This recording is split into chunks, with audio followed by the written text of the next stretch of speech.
Hello friends, welcome you all. आज मैं आपको जो वीडियो दिखा रहा हूँ, देखिए बात करेंगे एक अंडर वैल्यूड बैंक के शेयर की, जो कि एक कुछ टाइम से एक रिवर्सल का मैं कहूँगा सेटअप बना रहा है और धीरे धीरे एक मोमेंटम वापस एक करेक्शन के बाद देखने को मिले। तो कुछ सीखेंगे, समझने की कोशिश करेंगे इस वीडियो के माध्यम से। जैसे कि हम रेगुलर बेसिस पर आपको कहते हैं कि लर्निंग को हमेशा प्रायोरिटी रखनी है, टिप्स या रिकमेंडेशन से हमेशा दूर रहना है। ये बहुत इंपॉर्टेंट चीज़ है। चलिए समझते हैं, सीखते हैं और सीधे आपको लेके चलते हैं प्राइस सेक्शन की सीरीज। आप इसको देखें, समझे, सीखें, प्रैक्टिस जरूर करें। देखिए प्रैक्टिस बहुत इंपॉर्टेंट है। प्रैक्टिस क्यों इंपॉर्टेंट है? मार्केट हर दिन कुछ ना कुछ बढ़िया सिखाती है, तो फिर प्रैक्टिस जब हम करते हैं रेगुलर बेसिस पे तो हमें वो सीखने को मिलता है। हमेशा रिस्क मैनेजमेंट को प्रायोरिटी पे रखना है, प्रोबेबिलिटीज की टर्म्स में देखना है और साथ के साथ लर्निंग को प्रायोरिटी पे रखना है। अब आगे चलते हैं, जिस स्टॉक की हम बात कर रहे हैं जरा देखिए। अभी थोड़ी टाइम पहले हमने जैसे पारस डिफेंस को जैसे ही फोकस किया था, उसके बाद पारस डिफेंस ने कमाल किया। असाही इंडिया क्लास के बारे में हमने काफ़ी चर्चा करी है और आज हम चर्चा करने वाले हैं आरबीएल बैंक के शेयर की। 266 का प्राइस, अंडर वैल्यूड स्टॉक इसको मैं इसलिए कहता हूं क्योंकि 16,000 करोड़ का मार्केट कैपिटलाइजेशन है। प्राइस देखिए, अंडर पी रेशियो 13-14 के आसपास। और प्रॉफिट ग्रोथ, रेवेन्यू ग्रोथ आप देखोगे कि पिछले साल में बाउंस बैक किया है जबरदस्त तरीके से। जो ये बाउंस बैक किया 2024 के पूरे फाइनेंशियल ईयर में, अमेजिंग प्रॉफिट और अमेजिंग रेवेन्यू आपको देखने को मिल रहा है। तो चलिए समझते हैं आरबीएल बैंक के शेयर से। डेली चार्ट पे मैं आपको इसलिए लेके आया क्योंकि जब हम साइकिल में थे और चीज़ें देखना, क्योंकि हम क्लोज टू द साइकिल हमेशा कोशिश करते हैं समझने की। बहुत ही बेहतरीन रैली आई, पॉजिटिविटी बढ़िया, next close to the cycle आया, नेक्स्ट करेक्शन, फिर से वही सिचुएशन, एक हाई प्रोबेबिलिटी लो रिस्क वाला सिनेरियो। जरा देखिए आरबीएल बैंक को, देख रहे हो ना, ये है वो रिजेक्शन जो जून 4 का रिजेक्शन, यानी कि इलेक्शन डे का रिजेक्शन, और उसके बाद अब उम्मीद इससे काफ़ी लगा। अब देखिए बहुत ही, हमेशा एक चीज़ मैं आपको बार बार कहता हूँ कि अपना जो प्लान है उसको हमेशा इंटैक्ट रहना है। अगर आपका प्लान फेल हो गया तो बाहर निकल के जाना है, प्लान को ही एग्जीक्यूट करना है। इसीलिए हम आपको कहते हैं ना कि क्लोज टू 200 SMA कभी भी बाइंग करनी है। Correction close to 200 SMA resolve हो रहा है तो हमारे लिए बढ़िया अपॉर्चुनिटी है डेली टाइम फ्रेम पे खास करके।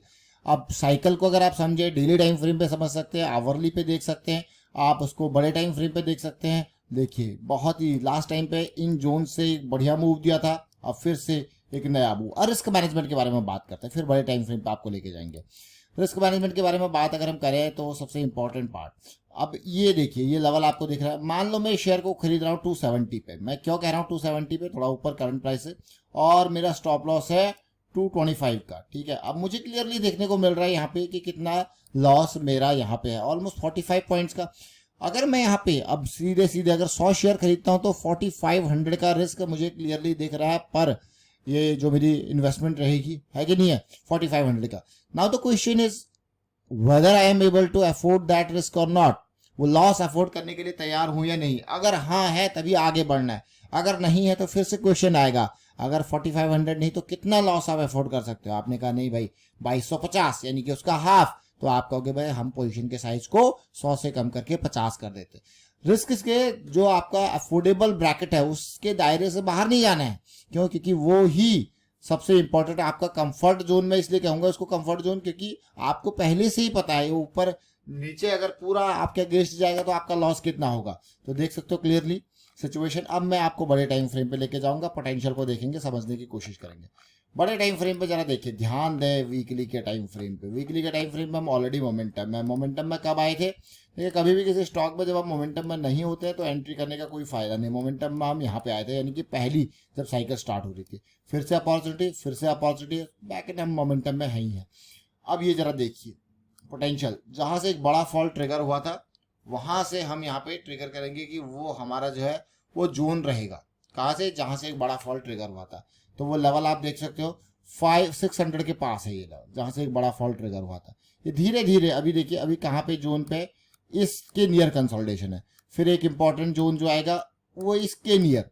ये स्टेप बाय स्टेप चल रहा है, पूरा का पूरा स्टेप बाय स्टेप। पहले आया इसने, आप क्लियरली यहाँ पे देख सकते हो, इसको हम डाइवर्जेंस कहते हैं। अगर हम टाइम फ्रेम पे चलते हैं ना, इसको क्या कहते हैं हम? डाइवर्जेंस। आप लो पॉइंट को देख सकते हो, लो पॉइंट ये है और उसके बाद ये देखिए लो, हाँ 2 point system, point number 1, point number 2, फिर जाके एंट्री आपको यहाँ पे मिली। अब प्रोग्रेस चल रही है, फिर नेक्स्ट अपॉर्चुनिटी फिर तैयार हुई, फिर नेक्स्ट अपॉर्चुनिटी। तो ये प्रोग्रेस चल रही है, मोमेंटम में यहाँ पे आया। तो 2 पॉइंट सिस्टम क्या करता है हमें? पॉइंट नंबर 1, पॉइंट नंबर 2, दोनों के बीच में हमें दिखेगा बढ़िया डाइवर्जेंस, एंट्री का मौका मिलेगा। और ये प्रॉपर गैप के साथ और एंट्री का मौका मिलेगा जब मोमेंटम में आएगा। With proper risk management. So this is 2-point system. Now you have the question what is 2-point system in detail. If you want to see what is 2-point system, काफी अच्छे से आपको समझा रखा है. इसमें M formation, W formation, divergence, MACD का use, ये सारी चीजें आपको बेहतरीन तरीके से समझा रखी है. मैं मंथली चार्ट पे आपको लेके जाऊंगा, वहां पे पिक्चर आपकी और क्लियर होगी. पिक्चर को क्लियर करते जाने. देखिए मंथली टाइम फ्रेम पर अगर आप देखो तो बड़ा फॉल कहाँ से ट्रिगर हुआ था, that is our important zone. 600 का जोन हमारे लिए बहुत इंपॉर्टेंट है. और चीज़ों को देखिए टाइम लगता है. अगर मार्केट की बात करें तो चीज़ों को क्या लगता है, टाइम लगता है. अब देखिए धीरे धीरे करके चीज़ों को टाइम लगता है, प्रॉपर प्रोसेस. फिर यहाँ पे जाके हमारा कंसोलिडेशन करेक्शन की उम्मीद होगी, फिर और आगे की रणनीति तैयार होगी. तो अगेन ये इंपॉर्टेंट जोन हमारे लिए रिस्क जोन. और ये प्रोसेस हमें क्या समझना है, प्रोसेस को. जब हम प्रोसेस को फॉलो करते हैं तो फिर हम लॉन्ग टर्म पर्सपेक्टिव से सोचते हैं. Long term in the sense आपको ये नहीं सोचना है कि आपने ये प्रोसेस को अभी अगर आप ओवरऑल देखोगे, रेगुलर वीडियोस को देखते होंगे तो क्या चीज़ है, साइकिल्स हैं. साइकिल्स के बारे में हम बात करते हैं. अलग अलग टाइम फ्रेम पिक्चर में आते हैं, साइकिल्स की अंडरस्टैंडिंग होती है. जब हम थोड़ा लंबे हॉरिजॉन के बेसिस पे देखते हो तो मंथली, वीकली और डेली टाइम फ्रेम को देखते हैं. अगर आप छोटे टाइम फ्रेम के हिसाब से चलते हो तो आपको पता है आप बहुत ही लिमिटेड टाइम के हिसाब से सोच रहे हो, कुछ दिनों के हिसाब से सोच रहे हो. लेकिन जब आप monthly, weekly, daily time frame को फॉलो करते हो तो आपको पता है आप 1 साल, 2 साल, 3 साल, 4 साल इस पर्सपेक्टिव से सोच रहे हो, एक लंबा साइकिल को सोच रहे हो. क्योंकि डेली टाइम फ्रेम की साइकिल लंबी लंबी साइकिल्स हो सकती हैं और उनके हिसाब से आप उन अपॉर्चुनिटीज को ग्रैब करते हो, अपने प्लान्स को एग्जीक्यूट करते हो. तो आरबीएल बैंक को आप देखिए, आरबीएल बैंक के हमने फंडामेंटल्स भी देखे, प्रॉफिटेबिलिटी, बैक इन मोमेंटम हमने देखा, और अभी शेयर का प्राइस अंडर वैल्यूड है इसको मैं कहूँगा. हाँ जरूर एक बढ़िया रैली इसने दी है. पिछली जो रैली थी वो बेहतरीन रैली थी. देखिए वो 74, 75, 80% की रैली है. लेकिन इससे मुझे एक्सपेक्टेशन कुछ और है. मेरी एक्सपेक्टेशन ये कि जो अब का मूव है वो देखिए कितना है, दिख रहा है.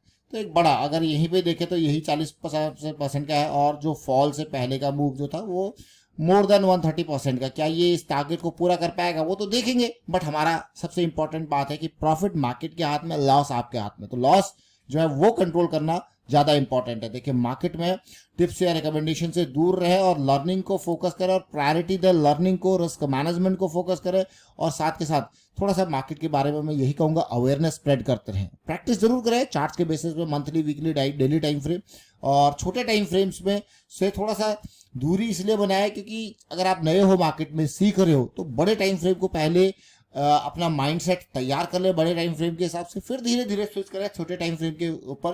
तो बढ़िया आपको समझ में चीज़ें आएंगी. क्योंकि बड़े टाइम फ्रेम थोड़ा रिलायबल होते हैं, उसमें एक अच्छा खासा आपका पोजीशन का साइज कम होता है, तो उसमें जो अच्छा खासा फॉल भी है वो भी आप थोड़ा सा मेंटली झेल सकते हो. वाइंड अप करता हूँ वीडियो को. आप फिलहाल शेयर कीजिए, इसको लाइक कीजिए और प्राइस एक्शन सीखते रहिए, प्रैक्टिस करते रहिए. खास करके weekend practice, day and practice, month and practice, ये जरूर करें. इससे आपको बहुत कुछ सीखने को मिलेगा. And thank you for watching the video.